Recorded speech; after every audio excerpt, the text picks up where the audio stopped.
Most of y'all here know about David Fanning. He lived 10 miles from where this fort is.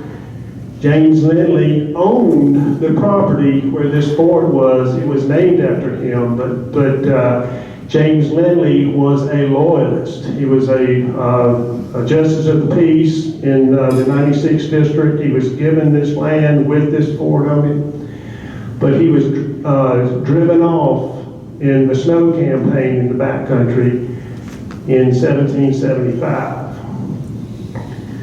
So this is the Battle of Fort Lindley happened as part of the Second Cherokee War, or the Cherokee War of 1776.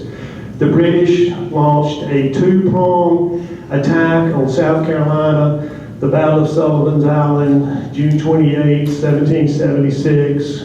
The British Armada got their tail whipped by the defenders of Fort Moultrie.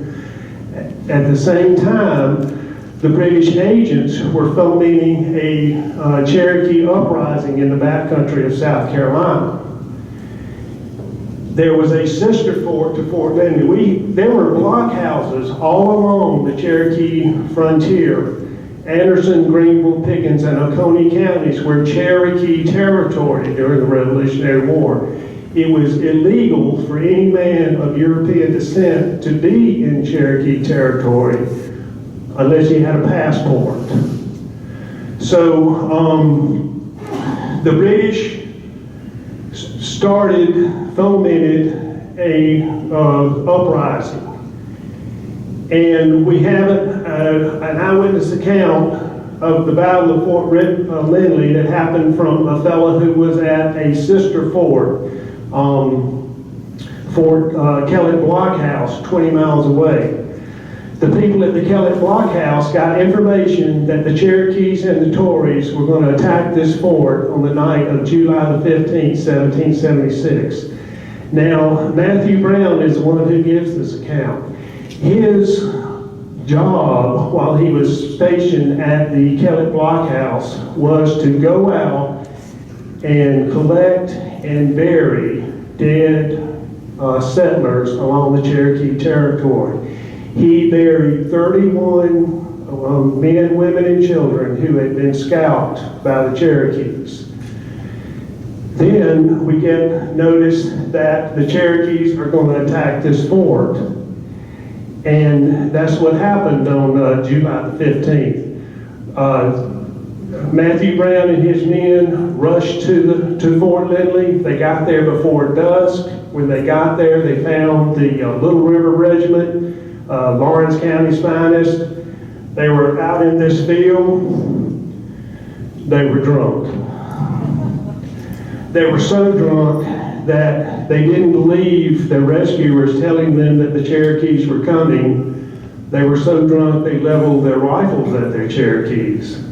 But finally, Jonathan Downs, the hero of Lawrence County, he stopped the rum and he gathered his men inside the fort. And like I said, the fort is just inside this tree line. So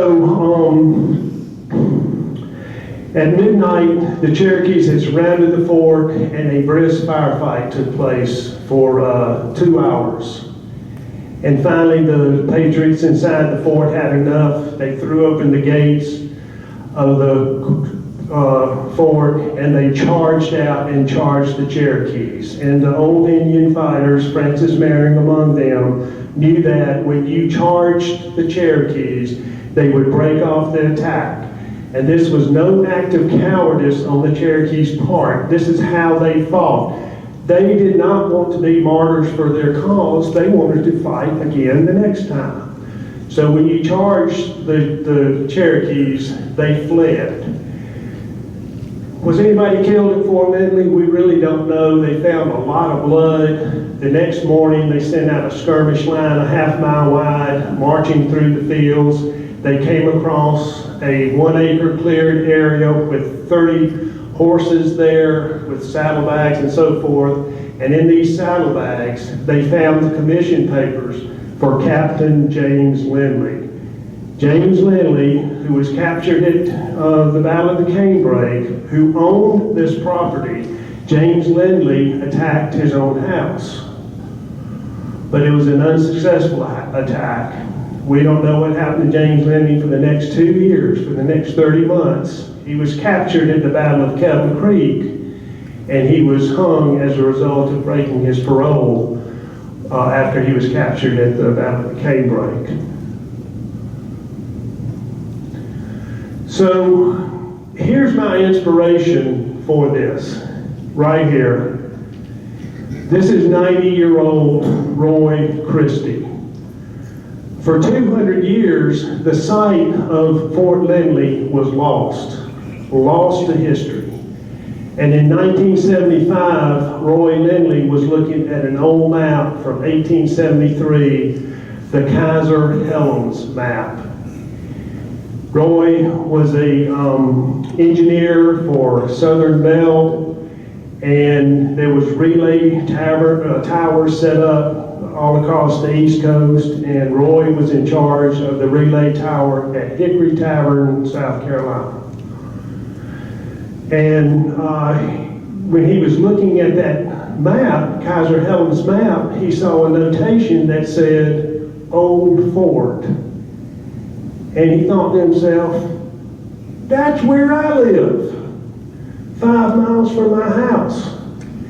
So it took him 2 years. He started asking everybody in the vicinity if they knew anything about an old fort. And finally, he talked to this old 80-year-old gentleman who said, oh yes, I used to play in that fort on my way back and forth to school when I was in the 2nd grade.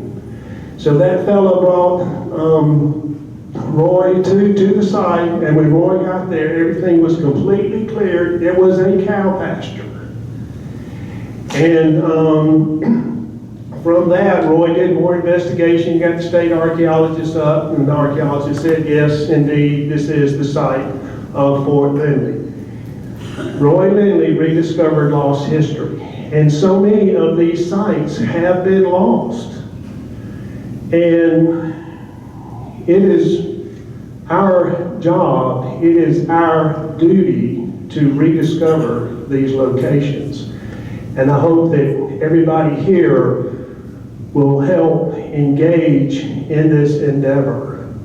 I know that we have superb preservationists sitting here in this room. But for those of you who aren't, I encourage you to adopt a fort closest to you. I am a local historian. You can ask me anything about Andrew Pickens and I will tell you. I know a little bit about Sumter. I know less and less about Marion. The further I get from my home site, the less I know. But I encourage each one of you here, adopt the fort, find out the history, do what you can to preserve it. The preservation is not rocket science. The primary thing that I do is remove invasive species. I do have the ability to know what was here in 1776 and what is a modern mess that has come in to detract from these sites. So this is how Fort Lindley looked when we first started, overgrown. This is how it looks now. Now, if you'll see through here, one really wonderful feature that Fort Lindley has, when it was a fort during the Revolutionary War, there was a trench probably 10 feet wide and 6 feet deep with palisaded wall through here. This trench now is 2 feet wide, 1 foot deep, but it is there. You can see it. It is clear. Fort Lindley is one of the sites that we know exactly where it is. As far as the preservation technique here, I left this as just natural wooded land and cleared out the center here. This was completely overgrown with like 6 foot tall pine trees, and you couldn't see from one spot to the other. But once it was cleared out, you could easily see Fort Lemmy is 150 feet wide by 250 feet deep. It was oval. And you can interpret the site. You can see exactly what happened. We can tell where the gates were. We can tell where the fort itself was. A fort built with logs. The root cellar it was a fortified home. The root cellar for the home is still there. Even though, well, that's the root cellar, but it doesn't really show up in the pictures. Okay, so this is another site. This is one of the most sacred sites in the state of South Carolina. Now, other than the churches in Lawrence County, this is the most sacred site in Lawrence County. This is the site of Hayes Station. This is the location where Bloody Bill Cunningham gruesomely murdered the 14 men who were named on this monument. This monument was erected by the DAR in 1910. And the men on this monument here were absolute heroes. They were the cream of the crop it was the Little River District at that time. Joseph Hayes, Colonel Joseph Hayes, did great at Kings Mountain, was an absolute hero at Cowpens. Hayes' regiment sustained more casualties at Cowpens than any other regiment. And, he really performed heroically there, as did all the rest of these men. Now, what happened at Hayes Station happened a month after Yorktown. We've all been taught Yorktown was the end of the war. Yorktown was not the end of the war, particularly in the backcountry of South Carolina. Bloody Bill Bates killed 50 at Gowan's Fort 2 weeks after Yorktown, and here 4 weeks after Yorktown, Bloody Bill Cunningham on his Bloody Scout leaves from Charleston, goes to Clouds Creek, kills 27 there, goes and stays at the house of a blacksmith, makes the blacksmith shod his horses, kills him the next morning, then shows up here at Hayes Station. Joseph Hayes and his men are having lunch when all of a sudden they're surrounded by 300 of Bloody Bill's murderous, I'll say that word for later. So there were a few people that were exonerated or absolved here at Hayes Station. One of them being Jonathan Downs, who was the Patriot commander at Fort Lindley. Jonathan Downs was a great guy. Everybody respected him. He was allowed to live. Another fellow who was allowed to live was Honest Bill Bishop or Bradley. I forget that name right now. There were a few survivors. Also on this monument here are the names of 18-year-old Captain Daniel Williams and 14-year-old Joseph Williams. So these are the sons of General James Williams, who did so well at the Battle of Musgrove Mill, was another hero at Kings Mountain, was the last casualty at Kings Mountain. James Williams was killed there. He died in his son Daniel's arms. So Bloody Bill ties the men up with their hands behind their back, and he's going to hang Joseph Hayes and Daniel Williams together from a fodder pole. He strings them up, he hauls them off the ground, the fodder pole breaks. Bloody Bill Cunningham, who, remember now, he was at the canebrake. He was at the canebrake as a Patriot. Now he's a Tory commander. Bloody Bill Cunningham was so incensed that the fodder pole broke that he pulls his sword down and he starts chopping and hacking away. And he cut those men up so bad, all 18 of the men. Now 4 of the families were able to identify the body parts and took them away for private burial. The other men that were left, you couldn't tell whose hand belonged to whose head, belonged to whose torso. And they were buried together in 2 common graves. And that's here at Hayes Station. And this is a site that needs to be remembered. And it is remembered. Again, you can see here the monument that was put up by the DAR in 1910. This site was being overrun by wisteria, so I sprayed the wisteria. I mean, that's all there is to it. Even though wisteria is not easy to get rid of. Again, this is the site as well. There's the monument there.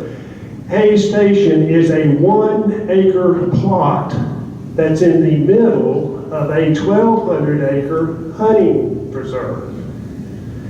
You know, it's difficult. I mean, just the land use patterns have changed so drastically since the Revolutionary War. The deed for that 1-acre plot was in the name of the Lawrence County Historical Commission. Well, the Lawrence County Historical Commission went out of business 20 years ago. It's just been sitting there by its lonesome, surrounded by this hunting preserve. And there's a process underway now that's close to being completed that this site will be deeded to the South Carolina Battlefield Trust. And so we're very pleased about that. There's still some access issues as well. So I talked about Captain Cunningham, Captain Patrick Cunningham, the commander at the Battle of the Canebrake. Patrick Cunningham was the richest planter in Lawrence County at the beginning of the Revolutionary War. And this is a monument at his plantation site in Lawrence County. Now, the primary reason that the monument is here is due to Patrick Cunningham's granddaughter. Patrick Cunningham's granddaughter was Anne Pamela Cunningham.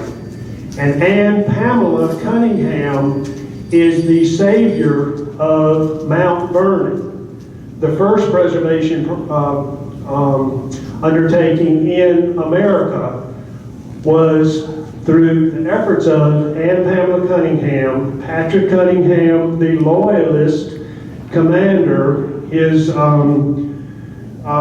granddaughter. So these are part of the gardens at Rosemont Plantation. And Pamela's mother, Louisa, was a very noted gardener. These dwarf English boxwoods here are 200 years old. There's an American boxwood, like 30 years old, 30 feet tall, again, 200 years old. There's another boxwood. This is how thick and covered over it was at the beginning.